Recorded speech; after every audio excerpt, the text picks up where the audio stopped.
Hi everybody, I hope you are doing well. Today we will talk about how to fix or how to solve the problem of too many requests on Suno. We go to settings, then we click on apps, default apps, app settings.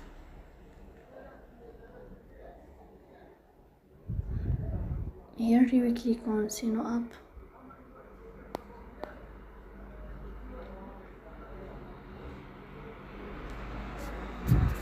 In this page of app info, you will click on first stop and you will click OK. Here you will enter to storage. Then we click on clear cache.